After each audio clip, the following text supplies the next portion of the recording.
The Little Prince by Antoine de Saint-Exupéry. Chapter 1. Once when I was 6, I saw a magnificent picture in a book about the jungle called True Stories. It showed a boa constrictor swallowing a wild beast. Here is a copy of the picture. In the book it said, boa constrictors swallow their prey whole, without chewing.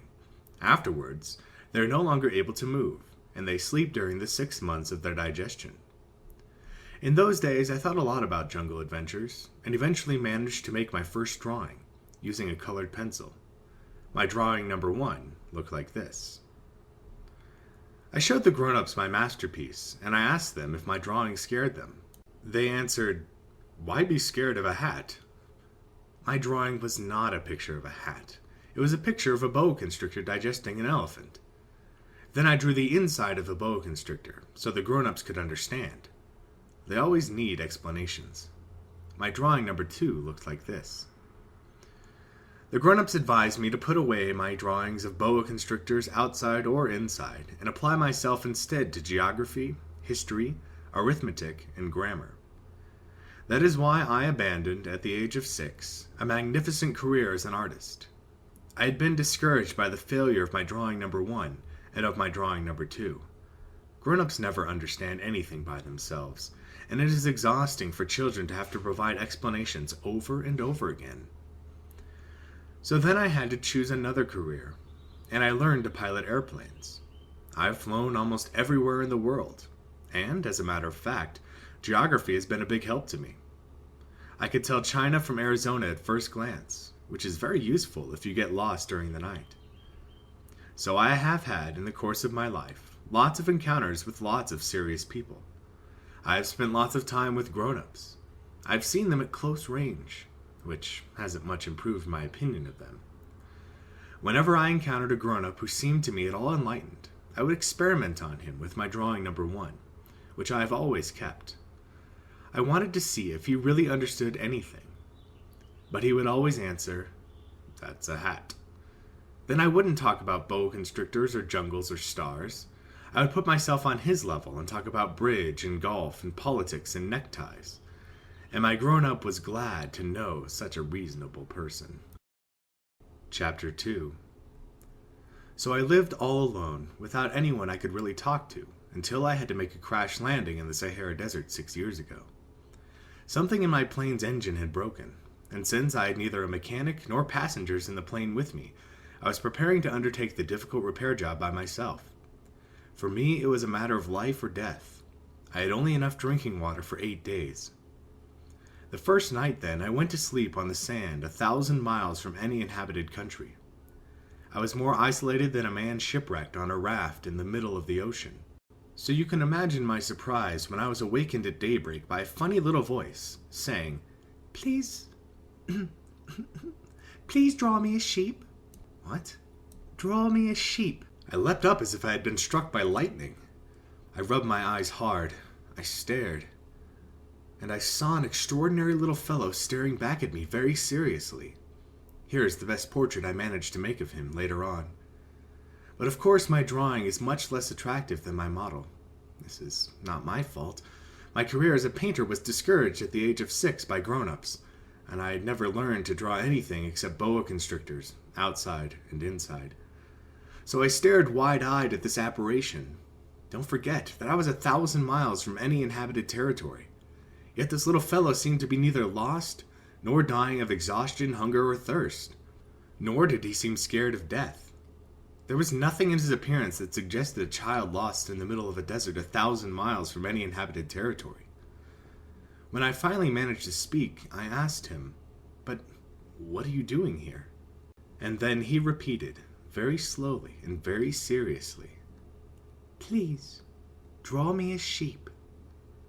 In the face of an overpowering mystery, you don't dare disobey. Absurd as it seemed, 1,000 miles from all inhabited regions and in the danger of death, I took a scrap of paper and pen out of my pocket. But then I remembered that I had mostly studied geography, history, arithmetic, and grammar, and I told the little fellow, rather crossly, that I didn't know how to draw. He replied, "That doesn't matter. Draw me a sheep." Since I had never drawn a sheep, I made him one of the only 2 drawings I knew how to make, the one of the boa constrictor from the outside. And I was astounded to hear the little fellow answer, "No, no, I don't want an elephant inside a boa constrictor. A boa constrictor is very dangerous, and an elephant would get in the way. Where I live, everything is very small. I need a sheep. Draw me a sheep." So then I made a drawing. He looked at it carefully, and then said, "No, this one is already quite sick. Make another." I made another drawing. My friend gave me a kind, indulgent smile. "You can see for yourself that's not a sheep. It's a ram. It has horns." So I made my 3rd drawing, but it was rejected, like the others. "This one's too old. I want a sheep that will live a long time." So then, impatiently, since I was in a hurry to start work on my engine, I scribbled this drawing and added, "This is just the crate. The sheep you want is inside." But I was amazed to see my young critic's face light up. "That's just the kind I wanted! Do you think this sheep will need a lot of grass?" "Why?" "Because where I live, everything is very small." There's sure to be enough. I've given you a very small sheep." He bent over the drawing. "Not so small as that. Look, he's gone to sleep." And that's how I made the acquaintance of the little prince. Chapter 3. It took me a long time to understand where he came from. The little prince, who asked me so many questions, never seemed to hear the ones I asked him. It was things he said quite at random that bit by bit explained everything. For instance, when he first caught sight of my airplane — I won't draw my airplane, that would be much too complicated for me — he asked, "What's that thing over there?" "It's not a thing, it flies. It's an airplane. My airplane." And I was proud to tell him that I could fly. Then he exclaimed, "What? You fell out of the sky?" "Yeah," I said modestly. "Oh, that's funny." And the little prince broke into a lovely peal of laughter, which annoyed me a good deal. I like my misfortunes to be taken seriously. Then he added, "So you fell out of the sky too? What planet are you from?" That was when I had the first clue to the mystery of his presence, and I questioned him sharply. "Do you come from another planet?" But he made no answer. He shook his head a little, still staring at my airplane. "Of course, that couldn't have brought you from very far." And he fell into a reverie that lasted a long while. Then, taking my sheep out of his pocket, he plunged into contemplation of his treasure. You can imagine how intrigued I was by his hint about other planets. I tried to learn more. "Where do you come from, little fellow? Where is this where I live of yours? Where will you be taking my sheep?" After a thoughtful silence, he answered, "The good thing about the crate you've given me is that he can use it for a house when it's dark." "Of course. And if you're good, I'll give you a rope to tie him up during the day, and a stake to tie him to." This proposition seemed to shock the little prince. "Tie him up? What a funny idea." "But if you don't tie him up, he'll wander off somewhere and get lost." My friend burst out laughing again. "Where could he go?" "Anywhere. Straight ahead." Then the little prince remarked quite seriously, "Even if he did, everything's so small where I live." And he added, perhaps a little sadly, "Straight ahead, you can't go very far." Chapter 4. That was how I learned the second most important thing, which was that the planet he came from was hardly bigger than a house. That couldn't surprise me much. I knew very well that except for the huge planets like Earth, Jupiter, Mars, and Venus, which have been given names, there are hundreds of others that are sometimes so small that it's very difficult to see them through a telescope. When an astronomer discovers one of them, he gives it a number instead of a name. For instance, he would call it Asteroid 325. I have very serious reasons to believe that the planet the little prince came from is asteroid B612. This asteroid has been sighted only once by telescope, in 1909 by a Turkish astronomer. who had then to make a formal demonstration of his discovery at an international astronomical congress. But no one had believed him on account of the way he dressed. Grown-ups are silly like that. Fortunately for the reputation of asteroid B612, a Turkish dictator ordered his people, on pain of death, to wear European clothes. The astronomer repeated his demonstrations in 1920, wearing a very elegant suit. And this time, everyone believed him. If I've told you these details about asteroid B612, and if I've given you its number, it's on account of the grown-ups. Grown-ups like numbers. When you tell them about a new friend, they never ask questions about what really matters. They never ask, what does his voice sound like? What games does he like best? Does he collect butterflies? Instead, they ask, how old is he? How many brothers does he have? How much does he weigh? How much money does his father make? Only then do they think they know him. If you tell grown-ups, I saw a beautiful red brick house, with geraniums in the windows and doves on the roof, they won't be able to imagine such a house. You have to tell them, I saw a house worth 100,000 francs. And they will exclaim, what a pretty house.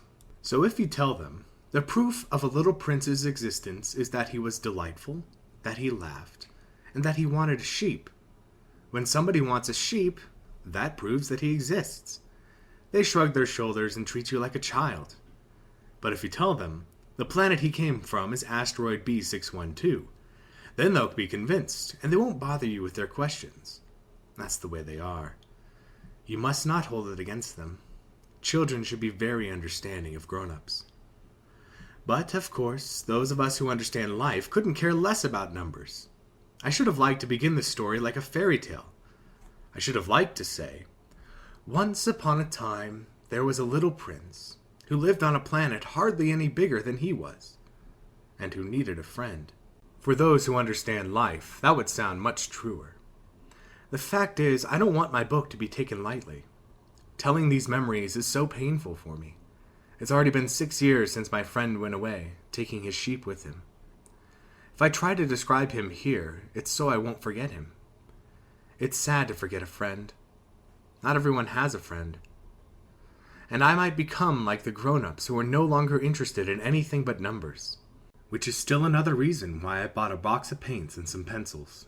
It's hard to go back to drawing at my age, when you've never made any attempts since the one of the boa from inside, and the one of a boa from outside at the age of 6.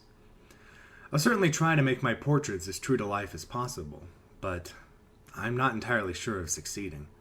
One drawing works, and the next no longer bears any resemblance. And I'm a little off on his height, too. In this one, the prince is too tall, and here he's too short, and I'm uncertain about the color of his suit. So I grope in one direction and another as best I can. In the end, I'm sure to get certain more important details all wrong. But here you'll have to forgive me. My friend never explained anything. Perhaps he thought I was like himself. But I, unfortunately, cannot see a sheep through the sides of a crate. I may be a little like the grown-ups. I must have grown old. Chapter 5. Every day I'd learn something about the little prince's planet, about his departure, about his journey. It would come quite gradually, in the course of his remarks. This is how I learned on the 3rd day about the drama of the baobabs.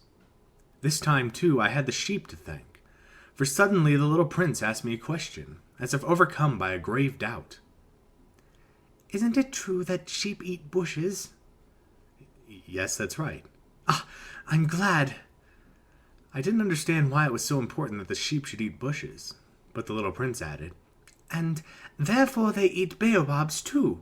I pointed out to the little prince that baobabs are not bushes, but trees as tall as churches, and that even if he took a whole herd of elephants back to his planet, that herd couldn't finish off a single baobab. The idea of a herd of elephants made this little prince laugh. We'd have to pile them on top of one another, but he observed perceptively. Before they grow big, baobabs start out by being very small.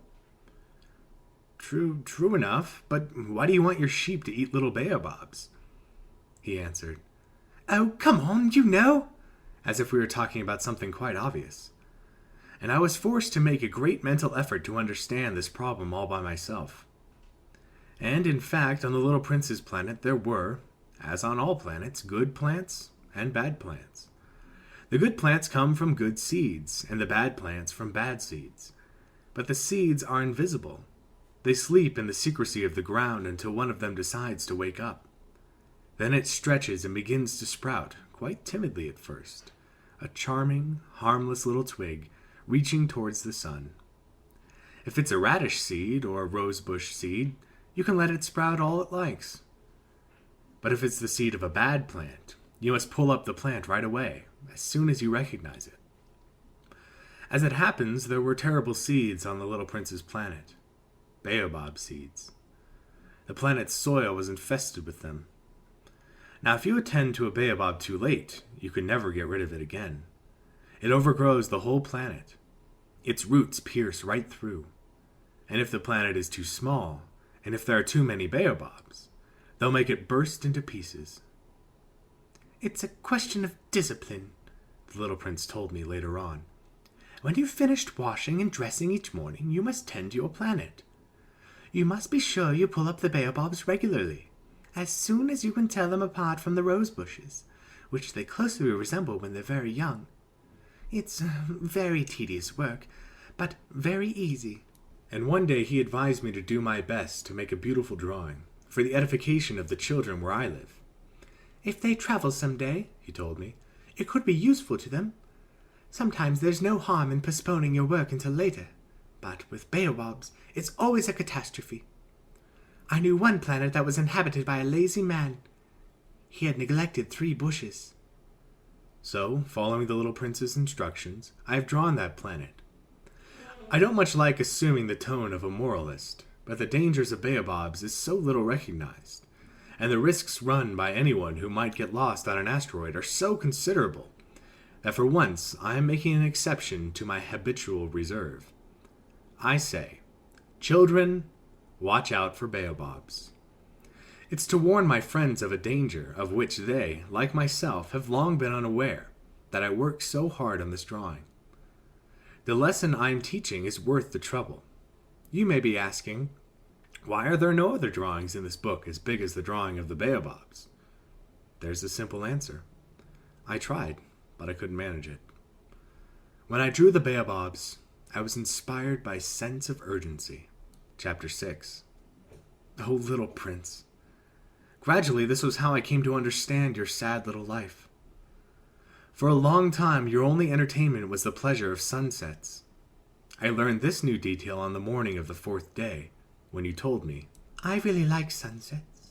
Let's go look at one now." But we have to wait. "What for?" "For the sun to set." At first you seemed quite surprised, and then you laughed at yourself, and you said to me, "I think I'm still at home." Indeed, when it's noon in the United States, the sun, as everyone knows, is setting over France. If you could fly to France in 1 minute, you could watch the sunset. Unfortunately, France is much too far, but on your tiny planet, all you had to do was move your chair a few feet, and you could watch the twilight whenever you wanted to. "One day I saw the sun set 44 times. And a little later you added, "You know, when you're feeling very sad, sunsets are wonderful." On the day of the 44 times, were you feeling very sad? But the little prince didn't answer. Chapter 7. On the 5th day, thanks again to the sheep, another secret of the little prince's life was revealed to me. Abruptly, with no preamble, he asked me, as if it were the fruit of a problem long pondered in silence, "If a sheep eats bushes, does it eat flowers too?" "A sheep eats whatever it can find." Even flowers that have thorns?" "Yes, even flowers that have thorns." "Then what good are the thorns?" I didn't know. At that moment I was very busy trying to unscrew a bolt that was jammed in my engine. I was quite worried, for my plane crash was beginning to seem extremely serious, and the lack of drinking water made me fear for the worst. "What good are thorns?" The little prince never let go of a question once he had asked it. I was annoyed by my jammed bolt, and I answered without thinking. "Thorns are no good for anything. They're They're just a flower's way of being mean. Oh. But after a silence, he lashed out at me with a sort of bitterness. I don't believe you. Flowers are weak. They're naive. They reassure themselves whatever way they can. They believe their thorns make them frightening. I made no answer. At that moment I was thinking, if this bolt stays jammed, I'll knock it off with the hammer. Again the little prince disturbed my reflections. Then you think flowers... No, not at all. I don't think anything. I just said whatever came into my head. I'm busy here with something serious. He stared at me, astounded. Something serious? He saw me holding my hammer, my fingers black with grease, bending over an object he regarded as very ugly. You talk like the grown-ups. That made me a little ashamed, but he added mercilessly, You confuse everything. You've got it all mixed up. He was really very annoyed. He tossed his golden curls in the wind. I know a planet inhabited by a red-faced gentleman. He's never smelled a flower. He's never looked at a star. He's never loved anyone. He's never done anything except add up numbers. And all day long he says over and over, just like you, I'm a serious man. I'm a serious man. And that puffs him up with pride. But he's not a man at all. He's a mushroom. He's a what? A mushroom. The little prince was now quite pale with rage. For millions of years, flowers have been producing thorns. For millions of years, sheep have been trying to eat them all the same. And it's not serious trying to understand why flowers go through such trouble to produce thorns that are good for nothing. It's not important, the war between the sheep and the flowers. It's no more serious and more important than the numbers that fat red gentleman is adding up. Suppose I happen to know a unique flower. One that exists nowhere in the world except on my planet. One that a little sheep can wipe out in a single bite one morning, just like that, without even realizing what he's doing. That isn't important? His face turned red now, and he went on. If someone loves a flower of which just one example exists among all the millions and millions of stars, that's enough to make him happy. When he looks at the stars, he tells himself, my flower's up there somewhere. But if the sheep eats the flower, then for him it's as if suddenly all the stars went out. And that isn't important? He couldn't say another word. All of a sudden he burst out sobbing. Night had fallen. I dropped my tools. What did I care about my hammer? About my bolt? About thirst and death? There was, on one star, on one planet, on mine, the earth, a little prince to be consoled. I took him in my arms. I rocked him. I told him, the flower you love is not in danger. I'll draw you a muzzle for your sheep. I'll draw you a fence for your flower. I didn't know what to say, how clumsy I felt. I didn't know how to reach him, where to find him. It's so mysterious, the land of tears. Chapter 8. I soon learned to know that flower better. On the little prince's planet, there had always been very simple flowers, decorated with a single row of petals, so that they took up no room at all and got in no one's way. They would appear one morning in the grass and would fade by nightfall. But this one had grown from a seed brought from who knows where, and the little prince had kept a close watch over a sprout that was not like any of the others. It might have been a new kind of baobab. But the sprout soon stopped growing and began to show signs of blossoming. The little prince, who had watched the development of an enormous bud, realized that some sort of miraculous apparition would emerge from it. But the flower continued her beauty preparations in the shelter of her green chamber, selecting her colors with the greatest care and dressing quite deliberately, adjusting her petals one by one. She had no desire to emerge all rumpled like the poppies. She wished to appear only in the full radiance of her beauty. Oh yes, she was quite vain, and her mysterious adornment had lasted days and days. And then one morning, precisely at sunrise, she showed herself. And after having labored so painstakingly, she yawned and said, I'm hardly awake. Forgive me, I'm still all untidy. But the little prince couldn't contain his admiration. How lovely you are! Aren't I?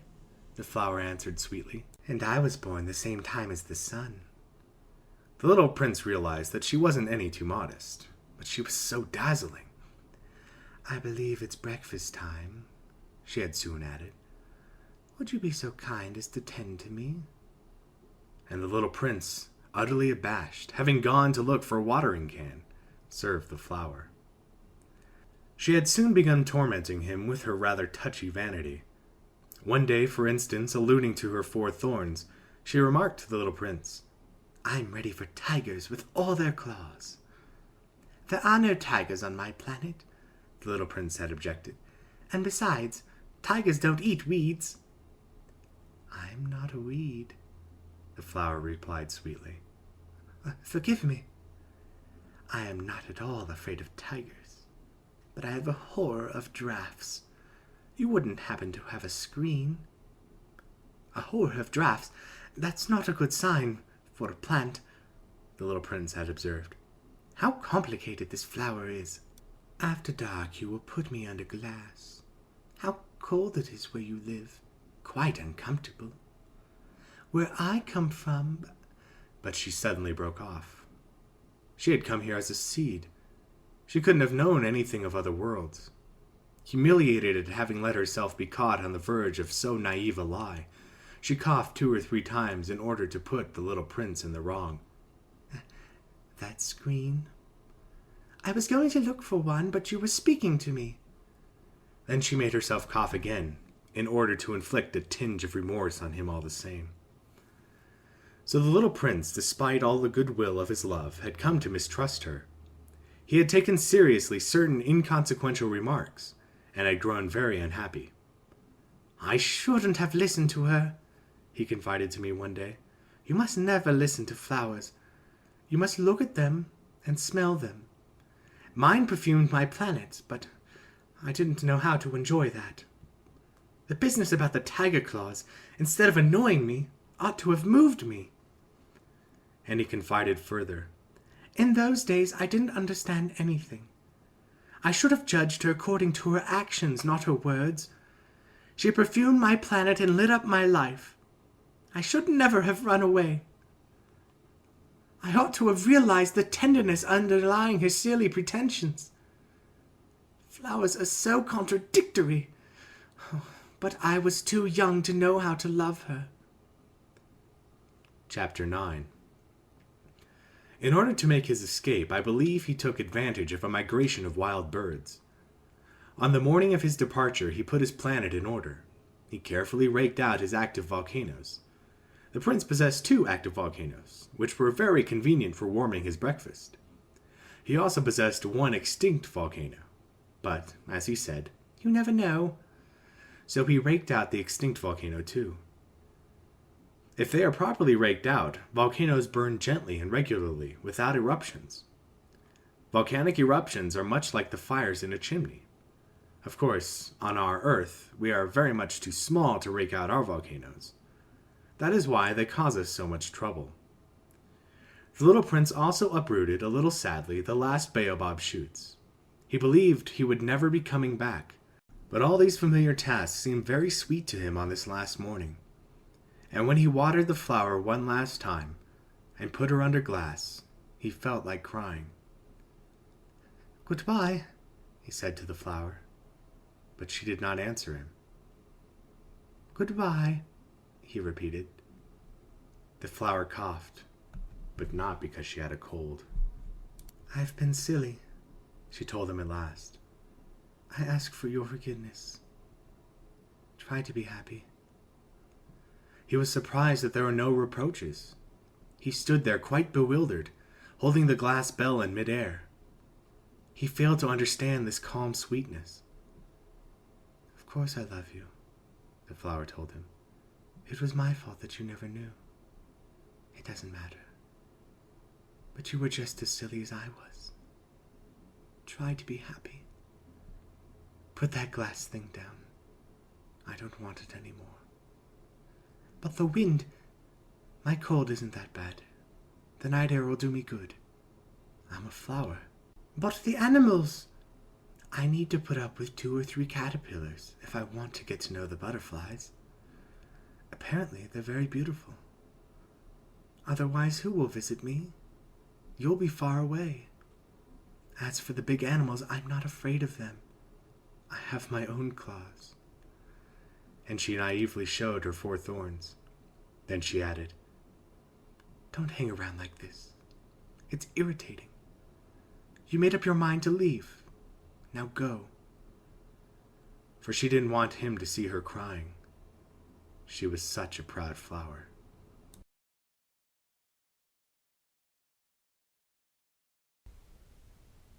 Chapter 10. He happened to be in the vicinity of asteroids 325, 326, 327, 328, 329, and 330. So he began by visiting them, to keep himself busy and to learn something. The first one was inhabited by a king. Wearing purple and ermine, he was sitting on a simple yet majestic throne.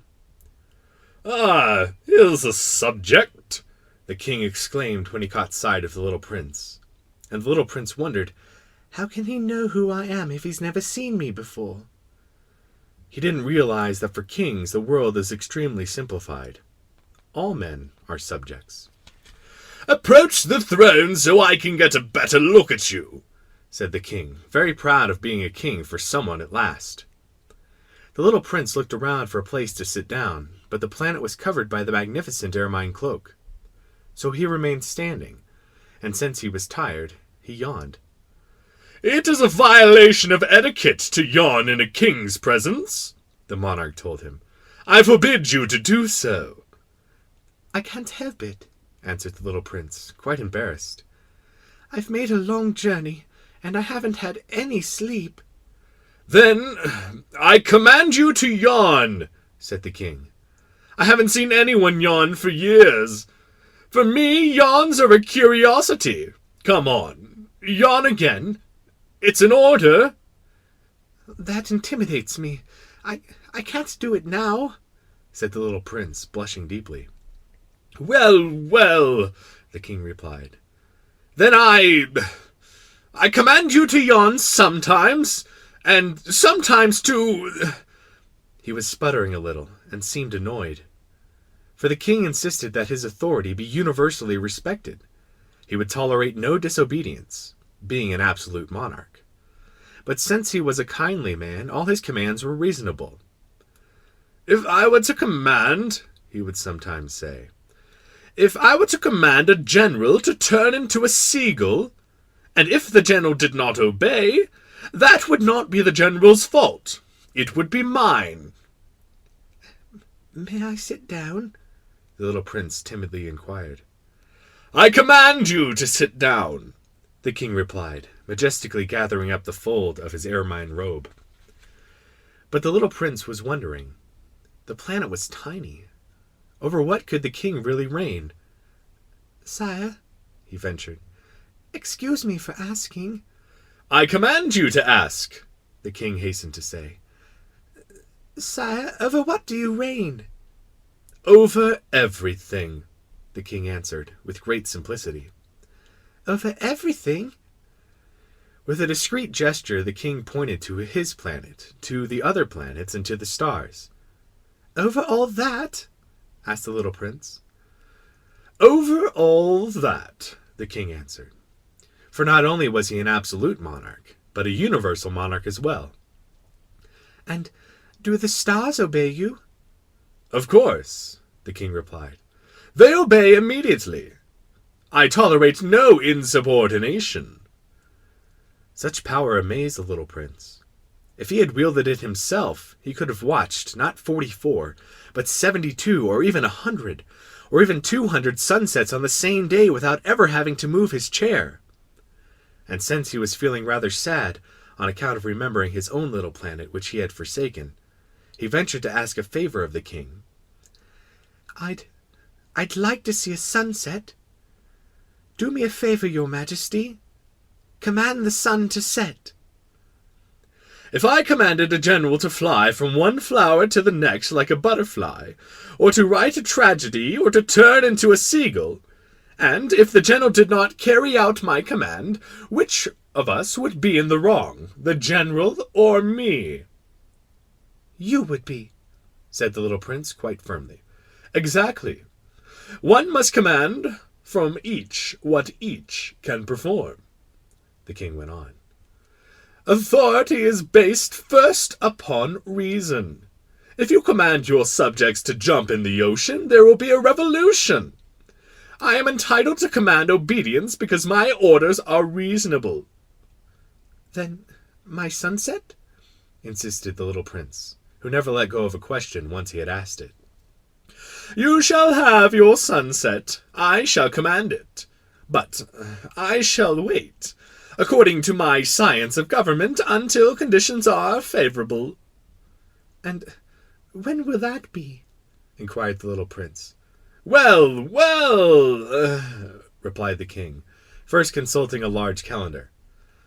"Well, well, that will be that will be tonight around 7:40, and you'll see how well I am obeyed." The little prince yawned. He was regretting his lost sunset.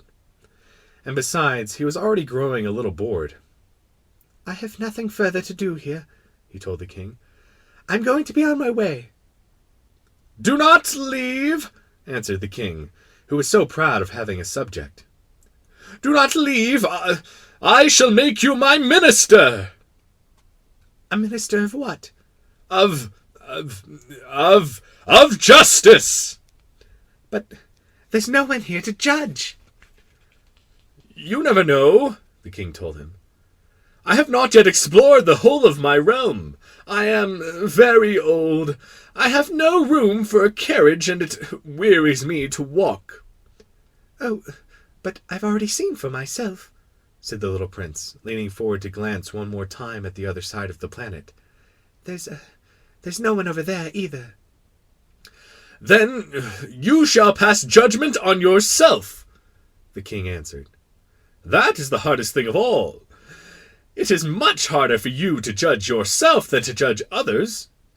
If you succeed at judging yourself, it's because you are a truly wise man." "But I can judge myself anywhere," said the little prince. "I don't need to live here." "Well, well," the king said. "I have good reason to believe that there is an old rat living somewhere on my planet. I hear him at night. You could judge that old rat. From time to time you will condemn him to death. That way his life will depend on your justice.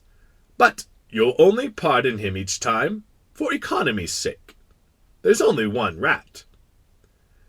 I don't like condemning anyone to death," the little prince said. "And now I think I'll be on my way." "No," said the king.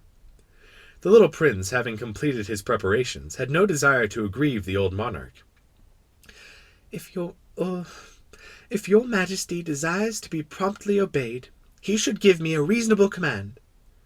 He might command me, for instance, to leave before this minute is up. It seems to me that conditions are favorable."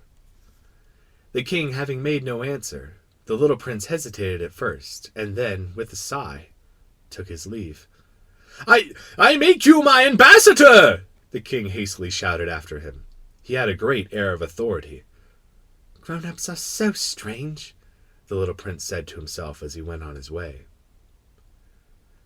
Chapter 11. The second planet was inhabited by a very vain man. "Ah, a visit from an admirer," he exclaimed when he caught sight of the little prince, still at some distance. To vain men all other people are admirers. "Hello," said the little prince. "That's a funny hat you're wearing." "It's for answering acclamations," the very vain man replied. "Unfortunately, no one ever comes this way." Is that so?" said the little prince, who did not understand what the vain man was talking about. "Clap your hands," directed the man. The little prince clapped his hands, and the vain man tipped his hat in modest acknowledgment. "This is more entertaining than the visit with the king," the little prince said to himself, and he continued clapping. The very vain man continued tipping his hat in acknowledgment. After 5 minutes of this exercise, the little prince tired of the game's monotony. And what would make the hat fall off?" he asked. But the vain man did not hear him. Vain men never hear anything but praise. "Do you really admire me a great deal?" he asked the little prince. What does it mean, admire?" To admire means to acknowledge that I am the handsomest, the best dressed, the richest, and the most intelligent man on the planet." "But you're the only man on your planet."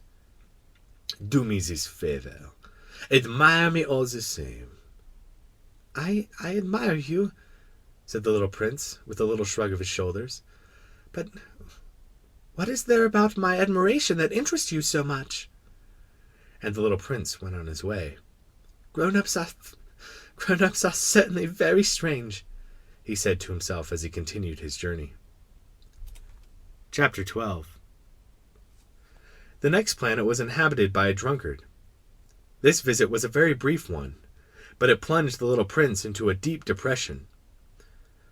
"What are you doing there?" he asked the drunkard, whom he found in silence before a collection of empty bottles and a collection of full ones. "Drinking," replied the drunkard, with a gloomy expression. "Why are you drinking?" the little prince asked. "To forget," replied the drunkard. "To forget what?" inquired the little prince, who was already feeling sorry for him. "To forget that I'm ashamed," confessed the drunkard, hanging his head. What are you ashamed of?" inquired the little prince, who wanted to help. "Of drinking," concluded the drunkard, withdrawing to silence for good. And the little prince went on his way, puzzled. "Grown-ups are certainly very, very strange," he said to himself as he continued on his journey. Chapter 13. The fourth planet belonged to a businessman. This person was so busy that he didn't even raise his head when the little prince arrived. "Hello," said the little prince. "Your cigarette's gone out." 3 and 2 make 5, 5 and 7, 12, 12 and 3, 15, hello, 15 and 7, 22, 22 and 6, 28, 2, time to light it again, 26 and 5, 31, Phew! That amounts to 501,622,731. 500 million what? Oh, you're still there? 501 million, I don't remember, I have so much work to do, I'm a serious man, I can't be bothered with trifles, 2 and 5, 7. 501 million what? Repeated the little prince, who had never in his life let go of a question once he had asked it. The businessman raised his head. For the 54 years I've inhabited this planet, I've been interrupted only 3 times. The first time was 22 years ago, and I was interrupted by a beetle that had fallen onto my desk from God knows where. It made a terrible noise, and I made 4 mistakes in my calculations. The second time was 11 years ago, when I was interrupted by a fit of rheumatism. I don't get enough exercise. I haven't had time to take strolls. I'm a serious person. The third time is right now. Where was I? 501 million. Million what?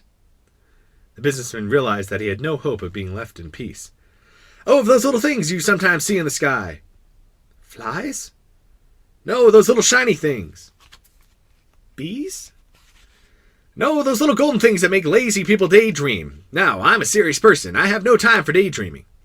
Ah, you mean the stars? Yes, that's it, stars. And what do you do with 500 million stars? 501,622,731. I'm a serious person, and I'm accurate. And what do you do with those stars? What do I do with them? Yes. Nothing. I own them. You own the stars? Yes. But I've already seen a king who...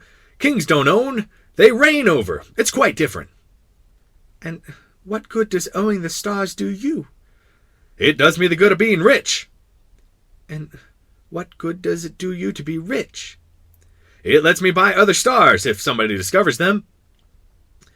The little prince said to himself, "This man argues a little like my drunkard." Nevertheless, he asked more questions. "How can someone own the stars?" "To whom do they belong?" retorted the businessman grumpily. "I don't know. To nobody."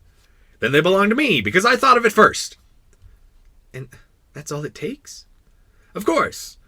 When you find a diamond that belongs to nobody in particular, then it's yours. When you find an island that belongs to nobody in particular, it's yours. When you're the first person to have an idea, you patent it, and it's yours. Now, I own the stars, since no one before me thought of ever owning them." That's true enough," the little prince said. "And what do you do with them?" "I manage them. I count them and then count them again," the businessman said. "It's difficult work, but I'm a serious person." The little prince was still not satisfied. "If I own a scarf, I can tie it around my neck and take it away. If I own a flower, I can pick it and take it away. But you can't pick the stars." "No, but I can put them in the bank." "What does that mean?" "That means that I can write the number of my stars on a slip of paper, and then I lock the slip of paper in a drawer." "And that's all?" "Well, that's enough." "How amusing," thought the little prince. "And even poetic, but not very serious." The little prince had very different ideas about serious things from those of the grown-ups. "I own a flower myself," he continued, "which I water every day.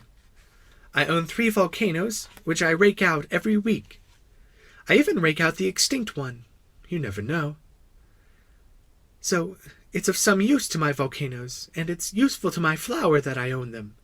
But you're not very useful to the stars." The businessman opened his mouth, but found nothing to say in reply, and the little prince went on his way. "Grown-ups are certainly quite extraordinary," was all he could say to himself as he continued on his journey. Chapter 14. The 5th planet was very strange. It was the smallest of all. There was just enough room for a street lamp and a lamplighter. The little prince couldn't quite understand what use a street lamp and a lamplighter could be up there in the sky, on a planet without any people and not even a single house. However, he said to himself, "It's quite possible that this man is absurd. But he's less absurd than the king, the very vain man, the businessman, and the drunkard. At least his work has some meaning. When he lights his lamp, it's as if he's bringing one more star to life, or one more flower. When he puts out his lamp, that sends the flower or the star to sleep, which is a fine occupation, and therefore truly useful." When the little prince reached this planet, he greeted the lamplighter respectfully. "Good morning. Why have you just put out your lamp?" "Orders," the lamplighter answered. "Good morning." "What orders are those?" "To put out my street lamp. Good evening." And he lit his lamp again. "But why have you just lit your lamp again?" "Orders." "I don't understand," said the little prince. "There's nothing to understand," said the lamplighter. "Orders are orders. Good morning." And he put out his lamp. Then he wiped his forehead with a red checkered handkerchief. "It's a terrible job I have. It used to be reasonable enough. I put the lamp out in the morning and lit it after dark. I had the rest of the day for my own affairs, and the rest of the night for sleeping." "And since then orders have changed?" "Orders haven't changed," the lamplighter said. "That's just the trouble. Year by year the planet is turning faster and faster, and the orders haven't changed." Which means?" "Which means that now that the planet revolves once a minute, I don't have an instant's rest. I light my lamp and turn it out once every minute." "That's funny. Your days here are 1 minute long." "It's not funny at all," the lamplighter said. "You and I have been talking to each other for a month." "A month?" "Yes, 30 minutes, 30 days. Good evening." And he lit his lamp. Little Prince watched him, growing fonder and fonder of this lamplighter who was so faithful to orders. He remembered certain sunsets that he himself used to follow in other days, merely by shifting his chair. He wanted to help his friend. You know, I can show you a way to take a rest whenever you want to. I always want to rest, the lamplighter said, for it was possible to be faithful and lazy at the same time. The little prince continued. Your planet is so small that you walk around it in 3 strides. All you have to do is walk more slowly, and you'll always be in the sun. When you want to take a rest, just walk, and the day will last as long as you want it to. What good does that do me, the lamplighter said, when the one thing I want in life is to sleep? Then you're out of luck, said the little prince. I am, said the lamplighter. Good morning. And he put out his lamp. Now that man, the little prince said to himself as he continued on his journey, that man would be despised by all the others, by the king, by the very vain man, by the drunkard, by the businessman. Yet he's the only one who doesn't strike me as ridiculous. Perhaps it's because he's thinking of something besides himself. He heaved a sigh of regret and said to himself again, That man is the only one I might have made as my friend. But his planet is really too small. There's not room for 2. What the little prince dared not admit was that he most regretted leaving that planet because it was blessed with 1,440 sunsets every 24 hours. Chapter 15. The 6th planet was 10 times bigger than the last. It was inhabited by an old gentleman who wrote enormous books. "Ah, here comes an explorer!" he exclaimed when he caught sight of the little prince, who was feeling a little winded, and sat down on the desk. He had already traveled so much and so far. "Where do you come from?" the old gentleman asked him. What's that big book?" asked the little prince. "What do you do with it?" "I'm a geographer," the old gentleman answered. "And what is a geographer?" "A scholar who knows where the seas are, and the rivers, the cities, the mountains, and the deserts." "That is very interesting," the little prince said. "Here at last is someone who has a real profession." And he gazed around him at the geographer's planet.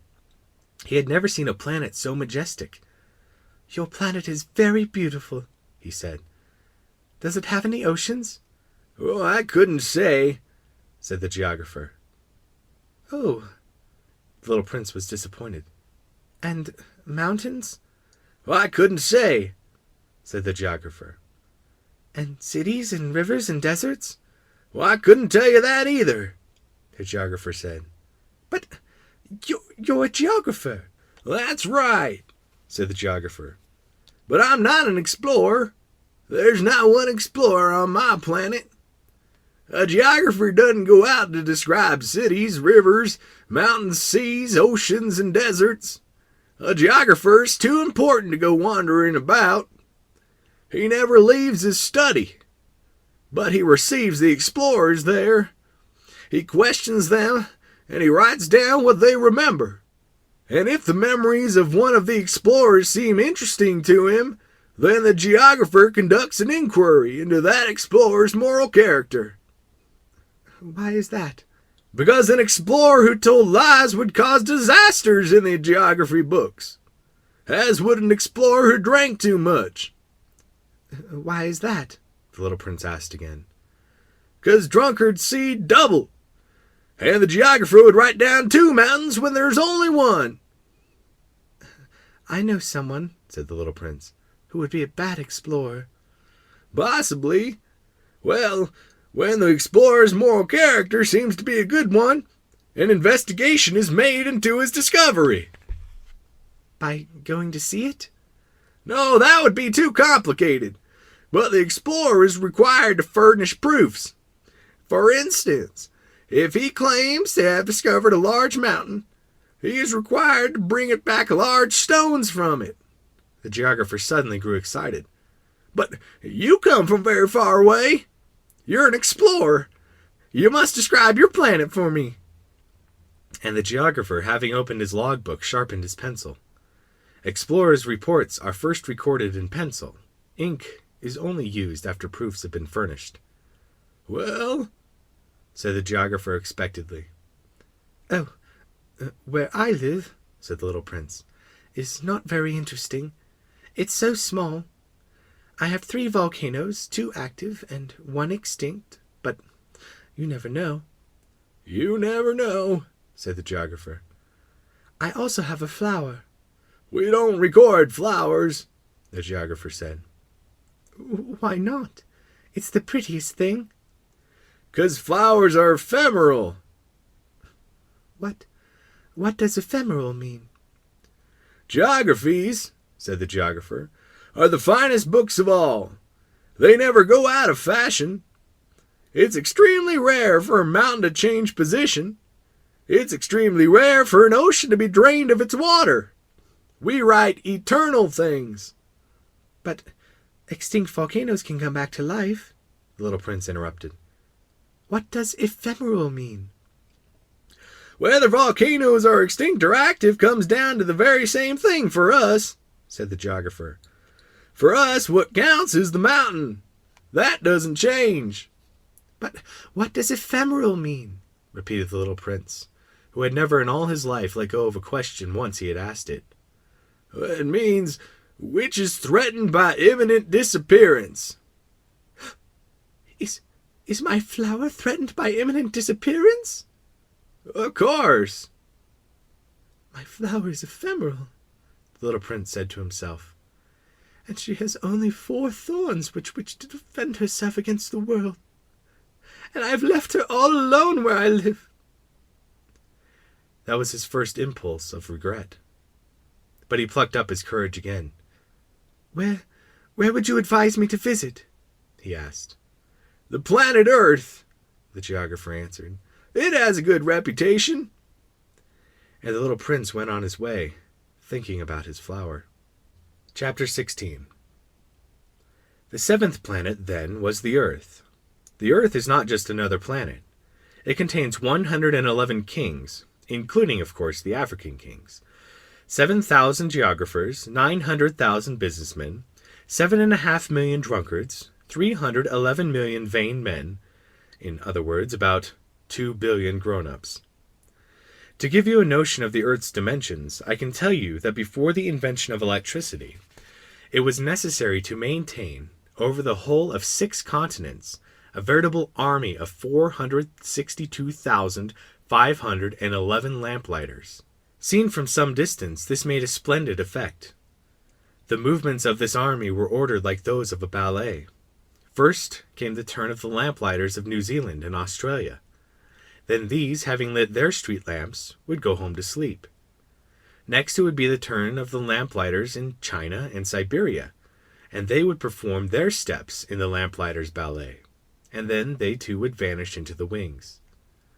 Then came the turn of the lamplighters in Russia and India, then those of Africa and Europe, then those of South America and of North America.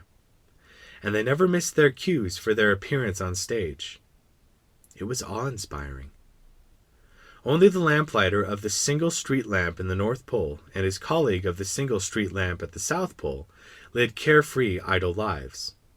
They worked twice a year. Chapter 17. Trying to be witty leads to lying, more or less. What I just told you about the lamplighters isn't completely true, and I risk giving a false idea of our planet to those who don't know it. Men occupy very little space on Earth. If the 2 billion inhabitants of the globe were to stand close together, as they might for some big public event, they would easily fit into a city block that was 20 miles long and 20 miles wide. You could crowd all of humanity onto the smallest Pacific islet. Grown-ups, of course, won't believe you. They're convinced they take up much more room. They consider themselves as important as the baobabs. So you should advise them to make their own calculations. They love numbers, and they'll enjoy it. But don't waste your time on this extra task. It's unnecessary. Trust me. So once he reached Earth, the little prince was quite surprised not to see anyone. He was beginning to fear that he had come to the wrong planet, when a moon-colored loop uncoiled on the sand. "Good evening," the little prince said, just in case. "Good evening," said the snake. What planet have I landed on?" asked the little prince. On the planet Earth, in Africa, the snake replied. Ah, and are there no people on Earth? It's the desert here. There are no people in the desert. Earth is very big, said the snake. The little prince sat down on a rock and looked up in the sky. I wonder, he said, if the stars are lit up so that each of us can find his own someday. Look at my planet. It's just overhead, but so far away. It's lovely, the snake said. What have you come to Earth for? I'm having difficulties with the flower, the little prince said. Ah, said the snake, and they were both silent. Where are the people? The little prince finally resumed the conversation. It's a little lonely in the desert. It's also lonely with people, said the snake. The little prince looked at the snake for a long time. You're a funny creature, he said at last. No thicker than a finger. But I'm more powerful than a king's finger, the snake said. The little prince smiled. You're not very powerful. You don't even have feet. You couldn't travel very far. I can take you further than a ship, the snake said. He coiled around the little prince's ankle like a golden bracelet. Anyone I touch, I send back to the land from which he came, the snake went on. But you're innocent, and you come from a star. The little prince made no reply. I feel sorry for you, being so weak on this granite earth, said the snake. I can help you someday. If you grow too homesick for your planet, I can... Oh, I understand just what you mean, said the little prince. But why do you always speak in riddles? I solve them all, said the snake. And they were both silent. Chapter 18. The little prince crossed the desert and encountered only one flower, a flower with 3 petals, a flower of no consequence. Good morning, said the little prince. Good morning, said the flower. Where are the people? The little prince inquired politely. The flower had one day seen a caravan passing. People? There are 6 or 7 of them, I believe, in existence. I caught sight of them years ago. But you never know where to find them. The wind blows them away. They have no roots, which hampers them a good deal. Goodbye, said the little prince. Goodbye, said the flower. Chapter 19. The little prince climbed a high mountain. The only mountains he had ever known were the 3 volcanoes, which came up to his knee. And he used the extinct volcano as a footstool. From a mountain as high as this one, he said to himself, I'll get a view of the whole planet and all the people on it. But he saw nothing but rocky peaks as sharp as needles. Hello, he said, just in case. Hello, hello, hello, the echo answered.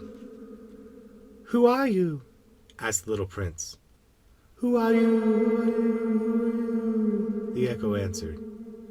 Let's be friends. I'm lonely, he said. I'm lonely, I'm lonely, I'm lonely, the echo answered. What a peculiar planet, he thought. It's all dry and sharp and hard, and people here have no imagination. They repeat whatever you say to them. Where I live, I had a flower. She always spoke first. Chapter 20. But it so happened that the little prince, having walked a long time through sand and rocks and snow, finally discovered a road. And all roads go to where there are people. Good morning, he said. It was a blossoming rose garden. "Good morning," said the roses. The little prince gazed at them. All of them looked like his flower. "Who are you?" he asked, astounded. "We're roses," the roses said. "Oh," said the little prince, and he felt very unhappy. His flower had told him she was the only one of her kind in the whole universe. And here there were 5,000 of them, all just alike, in just one garden. "She would be very annoyed," he said to himself, "if she saw this. She would certainly cough terribly and pretend to be dying to avoid being laughed at. And I'd have to pretend to be nursing her. Otherwise she'd really let herself die in order to humiliate me." And then he said to himself, "I thought I was rich because I had just one flower, and all I own is an ordinary rose. That and my 3 volcanoes, which come up to my knee, one of which may be permanently extinct. It doesn't make me much of a prince." and he lay down in the grass and wept. Chapter 21. It was then that the fox appeared. "Good morning," said the fox. "Good morning," the little prince answered politely, though when he turned around he saw nothing. "I'm here," the voice said, "under the apple tree." "Who are you?" the little prince asked. "You're very pretty." "I'm a fox," the fox said. "Come and play with me," the little prince proposed. "I'm feeling so sad." "I can't play with you," the fox said. "I'm not tamed." Excuse me," said the little prince. But upon reflection he added, "What does tamed mean?" "You're not from around here," the fox said. "What are you looking for?" "I'm looking for people," said the little prince. "What does tamed mean?" "People," said the fox, "have guns and they hunt. It's quite troublesome. And they also raise chickens. That's the only interesting thing about them. Are you looking for chickens?" "No," said the little prince. "I'm looking for friends. What does tamed mean?" It's something that's been too often neglected. It means to create ties." "To create ties?" "That's right," the fox said. "For me, you're only a little boy, just like 100,000 other little boys, and I have no need of you. And you have no need of me either. For you, I'm only a fox like 100,000 other foxes. But if you tame me, we'll need each other.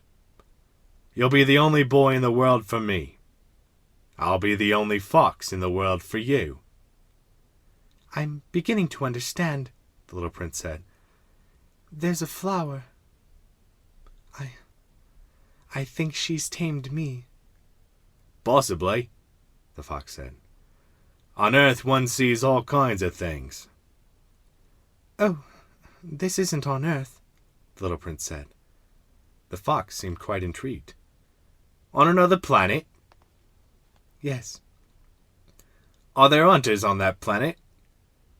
"No." "Now that's interesting. And chickens?" "No." "Nothing's perfect," sighed the fox. But he returned to his idea. "My life is monotonous. I hunt chickens. People hunt me. All chickens are just alike, and all men are just alike. So I'm rather bored.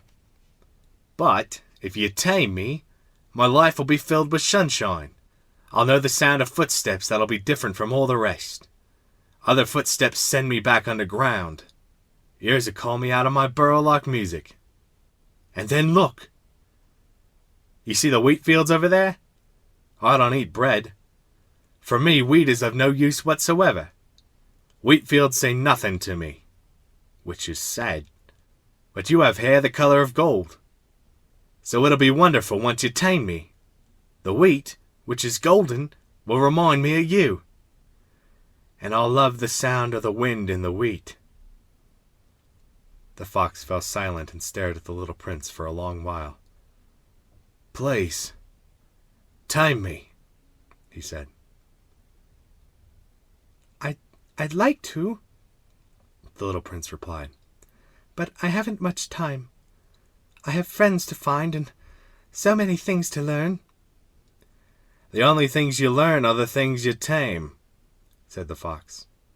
"People haven't time to learn anything. They buy things ready-made in stores. But since there are no stores where you can buy friends, people no longer have friends. If you want a friend, tame me." "What do I have to do?" asked the little prince. "You have to be very patient," the fox answered. "First you'll sit down a little ways from me, over there in the grass. I'll watch you out of the corner of my eye, and you won't say anything. Language is the source of all misunderstandings. But, day by day, you'll be able to sit a little closer." The next day the little prince returned. "It would have been better to return at the same time," the fox said. "For instance, if you come at 4 in the afternoon, I'll begin to be happy by 3. The closer it gets to 4, the happier I'll feel. By 4, I'll be all excited and worried. I'll discover what it costs to be happy. But if you come at any old time, I'll never know when I should prepare my heart. There must be rights." "What's a right?" asked the little prince. "That's another thing that's been too often neglected," said the fox. "It's the fact that one day is different from the other days, 1 hour from the other hours. My hunters, for example, have a right. They dance with the village girls on Thursdays. So Thursday's a wonderful day. I can take a stroll all the way down to the vineyards. If the hunters danced whenever they chose, all the days would be just alike, and I'd have no holiday at all." That was how the little prince tamed the fox. And when the time to leave was near, "Oh," the fox said, "I shall weep." "It's your own fault," the little prince said. "I never wanted to do any harm, but you insisted that I tame you." "Yes, of course," the fox said. "But you're going to weep," the little prince said. "Yes, of course," the fox said. Then you get nothing out of it?" "I'll get something, because of the color of the wheat." Then he added, "Go look at the roses again. You'll understand that yours is the only rose in all the world.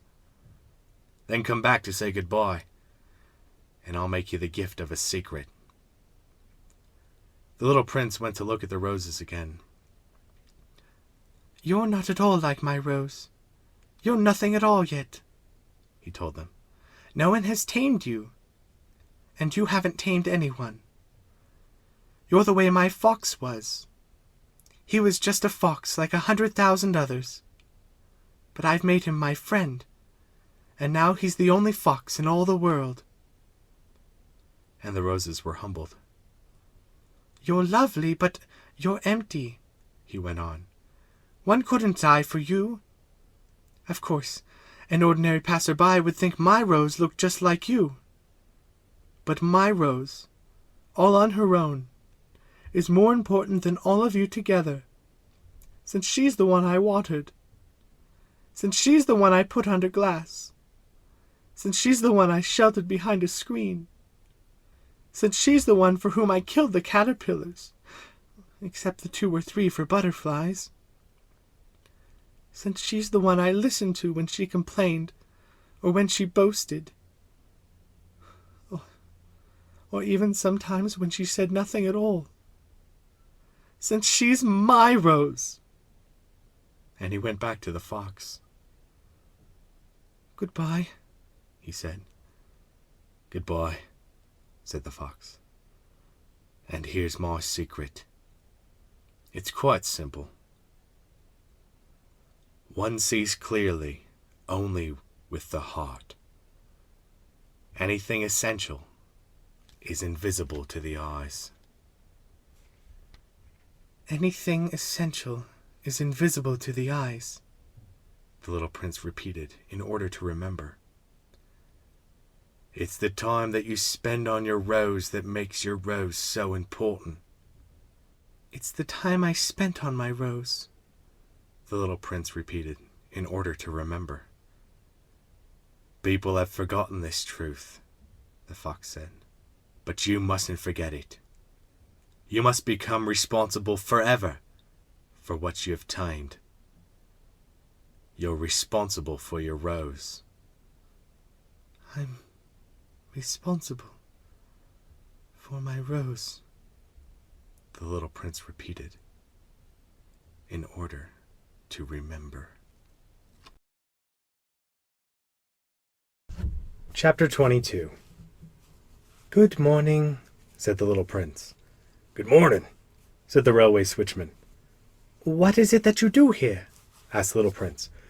"Well, I sort the travelers into bundles of 1,000, the switchman said.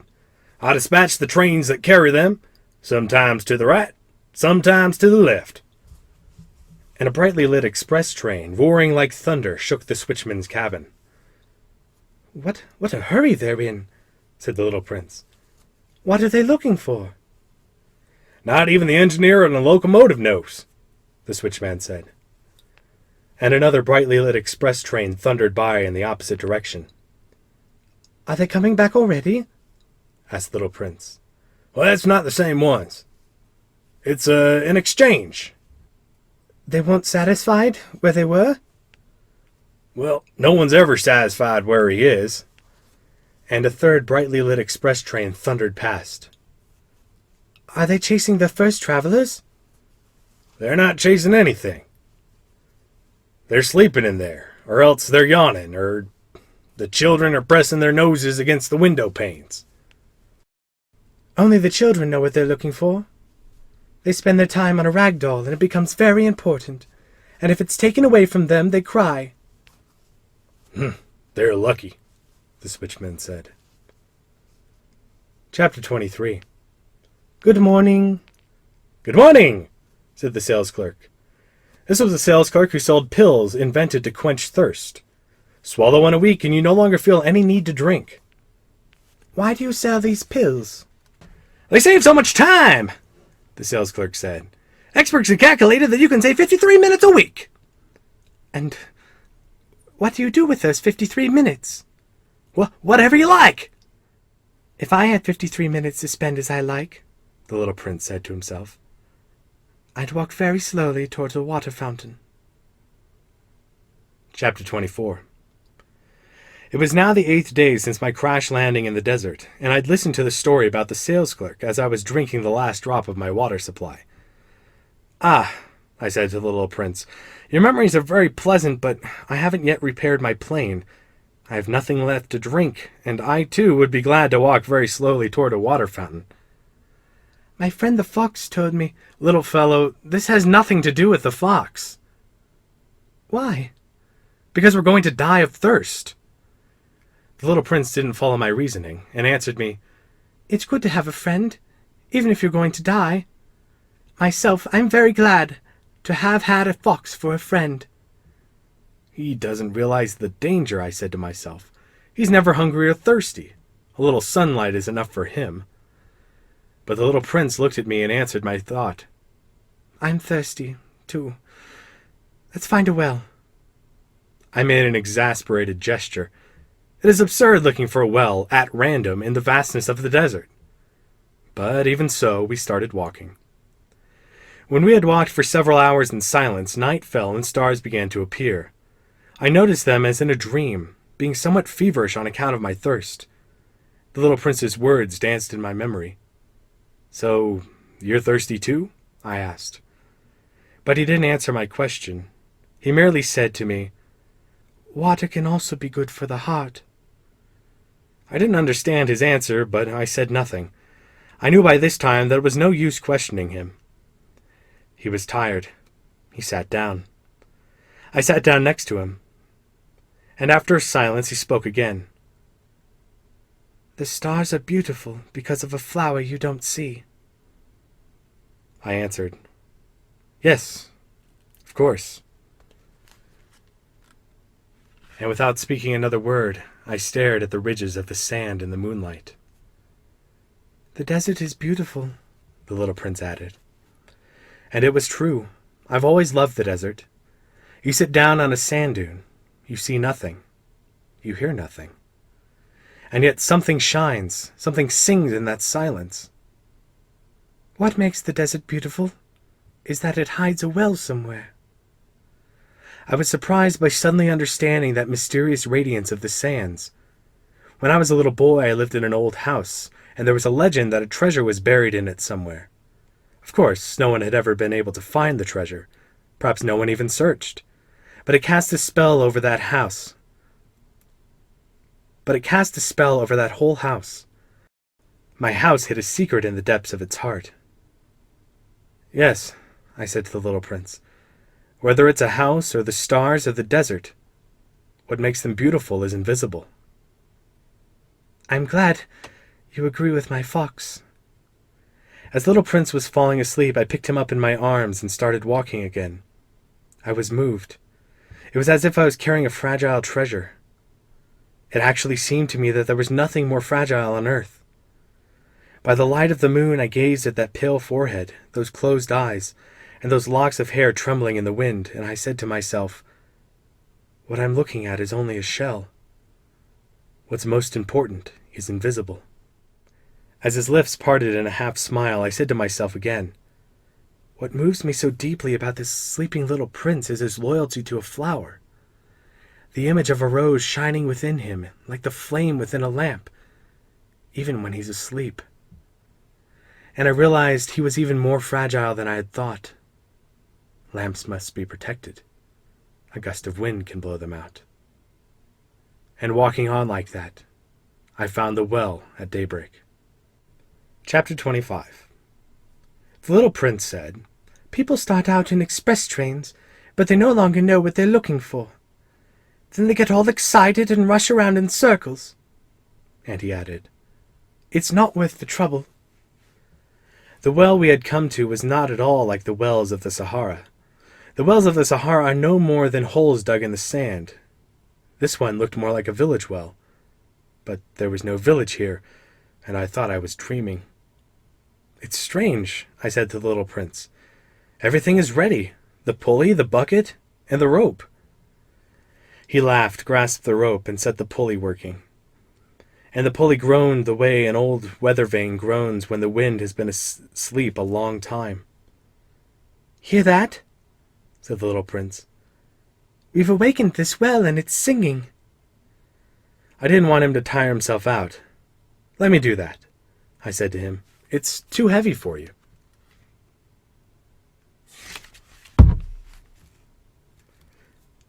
Slowly I hoisted the bucket to the edge of the well. I set it down with great care. The song of the pulley continued in my ears, and I saw the sun glisten on the still trembling water. "I'm thirsty for that water. Let me drink some." And I understood what he'd been looking for. I raised the bucket to his lips. He drank, eyes closed. It was as sweet as a feast. That water was more than merely a drink. It was born out of our walk beneath the stars, of the song of the pulley, of the effort of my arms. It did the heart good, like a present. When I was a little boy, the Christmas tree lights, the music of midnight mass, the tenderness of people's smiles made up, in the same way, the whole radiance of the Christmas present I received. "People where you live grow 5,000 roses in one garden, yet they don't find what they're looking for." "They don't find it," I answered. "And yet what they're looking for could be found in a single rose, or a little water." "Of course," I answered. And the little prince added, "But eyes are blind. You have to look with the heart." I had drunk the water. I could breathe easy now. The sand at daybreak is honey-colored. And that color is making me happy, too. Why then did I also feel so sad? "You must keep your promise," said the little prince, sitting up again beside me. "What promise?" You know, a muzzle for my sheep. I'm responsible for this flower." I took my drawings out of my pocket. The little prince glanced at them and laughed as he said, "Your baobabs look more like cabbages." "Oh!" I had been so proud of the baobabs. "Your fox, his ears look more like horns, and they're too long." And he laughed again. "You're being unfair, my little prince. I never knew how to draw anything but boas from the inside and boas from the outside." "Oh, that'll be all right. Children understand." So then I drew a muzzle, and with a heavy heart I handed it to him. "You've made plans I don't know about." But he didn't answer. He said, "You know, my fall to earth. Tomorrow will be the first anniversary." And then, after a silence, he continued, "I landed very near here." And he blushed.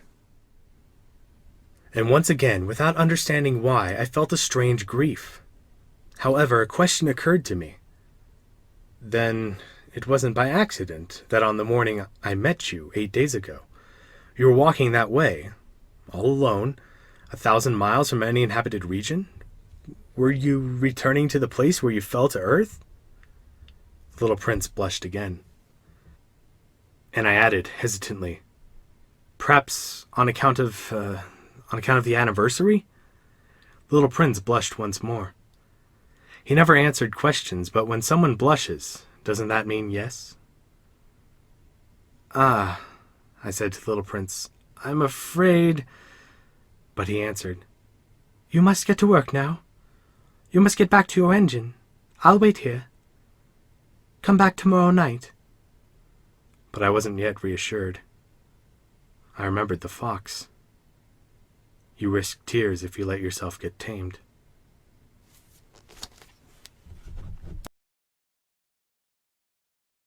Chapter 26.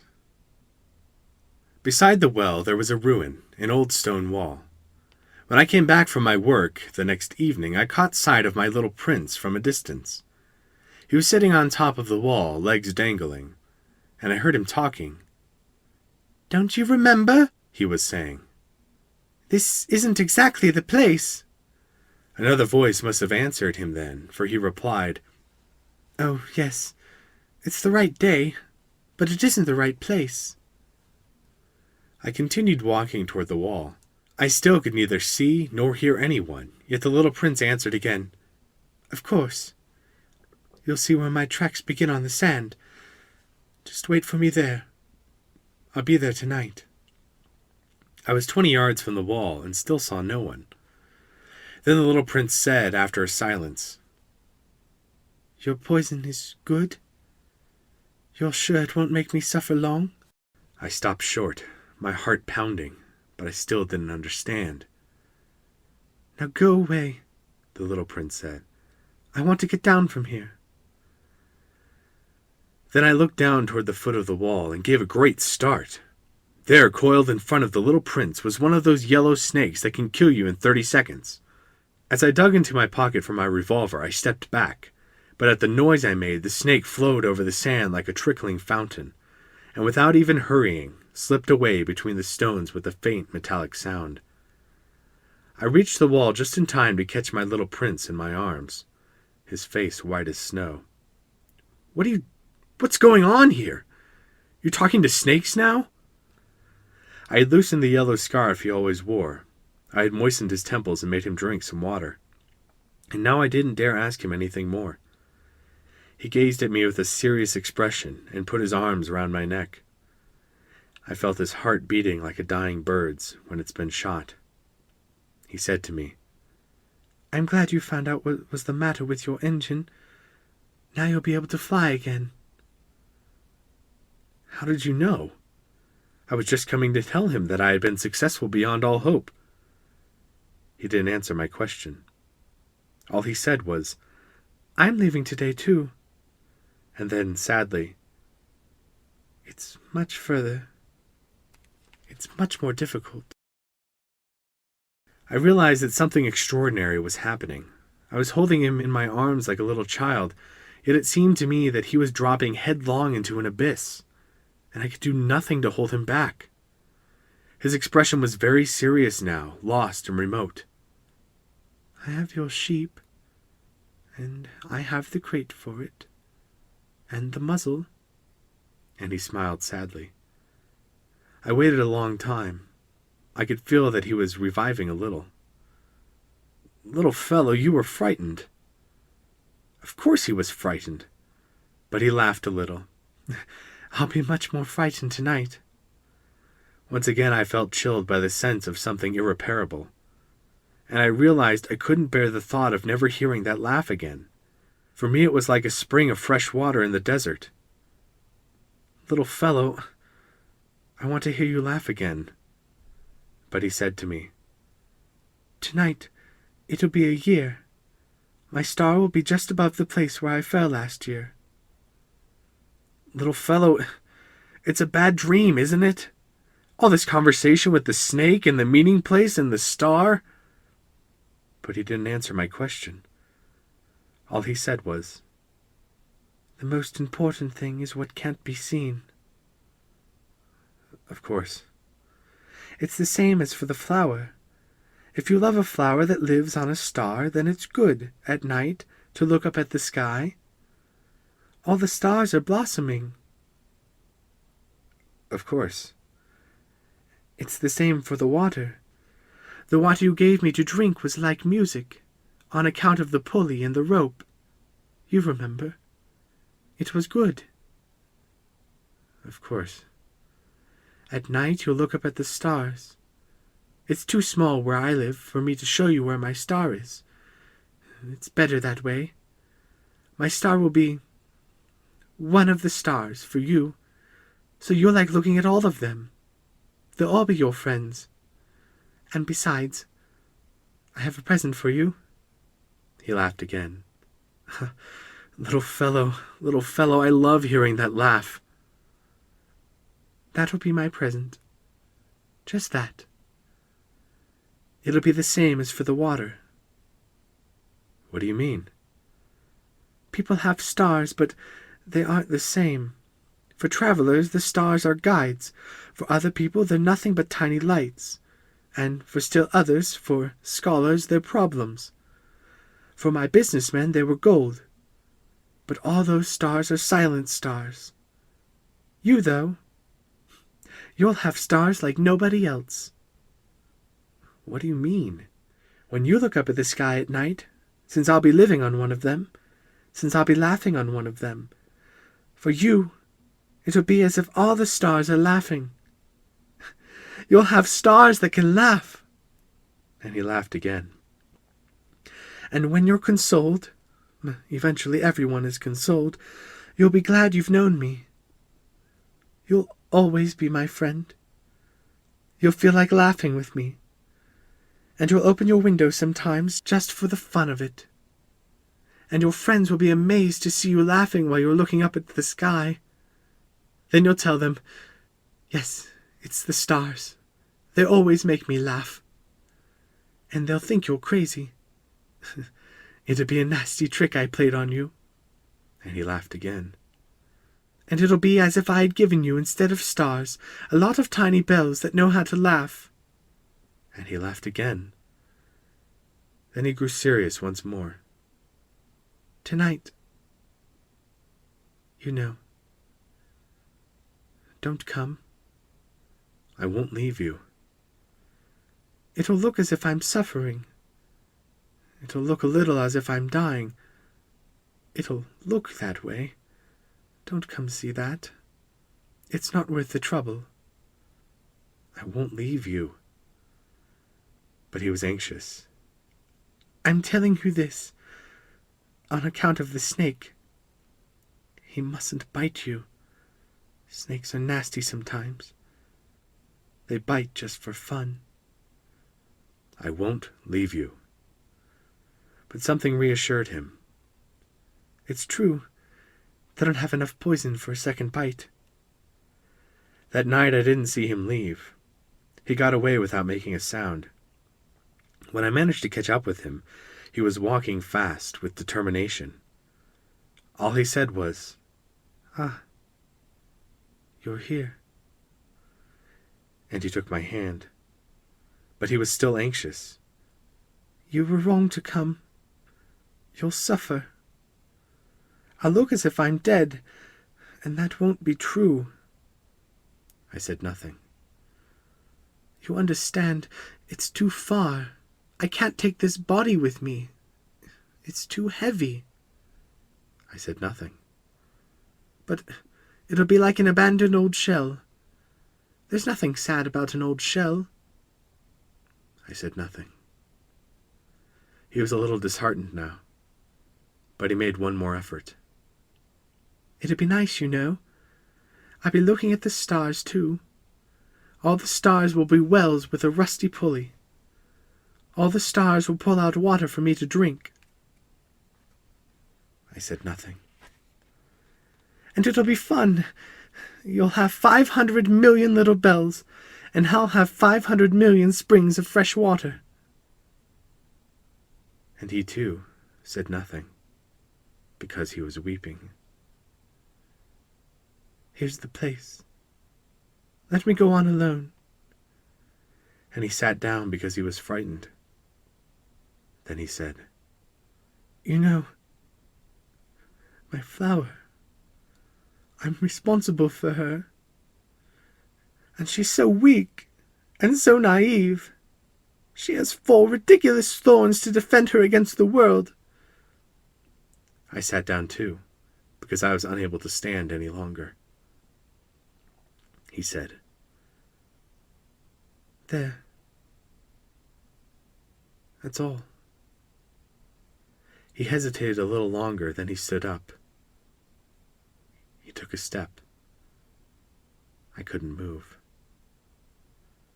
There was nothing but a yellow flash close to his ankle. He remained motionless for an instant. He didn't cry out. He fell gently, the way a tree falls. There wasn't even a sound, because of the sand. Chapter 27. And now, of course, it's been 6 years already. I've never told this story before. The friends who saw me again were very glad to see me alive. I was sad, but I told them it's fatigue. Now I'm somewhat consoled. That is, not entirely. But I know he did get back to his planet because at daybreak I didn't find his body. It wasn't such a heavy body. And at night I love listening to the stars. It's like 500 million little bells. But something extraordinary has happened. When I drew that muzzle for the little prince, I forgot to put on the leather strap. He could never have fastened it on his sheep. And then I wonder, what's happened there on his planet? Maybe the sheep has eaten the flower. Sometimes I tell myself, of course not. The little prince puts his flower under glass, and he keeps close watch over his sheep. And then I'm happy. And all the stars laugh sweetly. Sometimes I tell myself, anyone might be distracted once in a while, and that's all it takes. One night he forgot to put her under glass, or else the sheep got out without making any noise during the night. Then the bells are all changed into tears. It's all the great mystery. For you, who love the little prince too. As for me, nothing in the universe can be the same if somewhere, no one knows where, a sheep we never saw has or has not eaten a rose. Look up at the sky. Ask yourself, has the sheep eaten the flower or not? And you'll see how everything changes. And no grown-up will ever understand how such a thing could be so important. For me, this is the loveliest and the saddest landscape in the world. It's the same landscape as the one on the preceding page, but I've drawn it one more time in order to be sure that you see it clearly. It's here that the little prince appeared on Earth, then disappeared. Look at this landscape carefully, to be sure of recognizing it. If you should travel to Africa someday, in the desert. And if you happen to pass by here, I beg you not to hurry past. Wait a little, just under the star. That if a child comes to you, if he laughs, if he has golden hair, if he doesn't answer your questions, you'll know who he is. If this should happen, be kind. Don't let me go on being so sad. Send word immediately that he's come back.